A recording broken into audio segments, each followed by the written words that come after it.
शेतातील मक्याची गंजी पेटवून देत स्वतःच पोलीस ठाण्यात एका विरुद्ध खोटा गुन्हा दाखल करून कुठलीही खातरजमा न करता बदनामी केल्याने याचा संताप म्हणून शूर पोलीस ठाण्यात अंगावर डिझेल ओतून आत्मदहनाचा प्रयत्न केला। हा प्रकार गुरुवारी दुपारी शूर पोलीस ठाण्यात घडला। यावेळी ठाण्यातील पोलिसांनी वेळीच हस्तक्षेप करत प्रकरण थोपवले।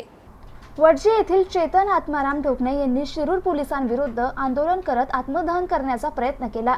चेतन यांच्या मालकीच्या गट क्रमांक 315 मधील क्षेत्र 2 एकर 10 गुंठे या जमिनीवरील मधुकर निपटे यांनी मक्याचा भुसा पेटवून दिला होता।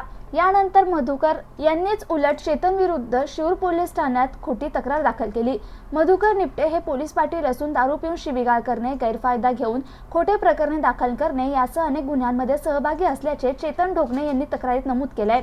चेतन यांनी यापूर्वी तक्रारी केल्या परंतु पोलिसांकडून कोणतीही कारवाई झाली नाही असा आरोप त्यांनी यावेळी केला। मधुकरकडून गट क्रमांक 315 आणि 316 वर कब्जा मिळवण्यासाठी 2 वर्षापासून त्रास दिला जातोय। चेतन यांनी याविरुद्ध दावा दाखल केलाय। दरम्यान गुरुवारी पोलिसांनी कुठलीही दखल न घेतल्याने चेतन ढोकणे यांनी दुपारी आत्मदहनाचा प्रयत्न केला परंतु शूर पोलीस कर्मचारी आणि सहाय्यक पोलीस निरीक्षक वैभव रणखाम यांनी वेळीच हस्तक्षेप करून त्यांची समजूत काढली। चेतन यांनी शारीरिक आणि मानसिक त्रासाच्या पार्श्वभूमीवर प्रशासनाकडून तातडीने चौकशी आणि कारवाईची मागणी केली आहे।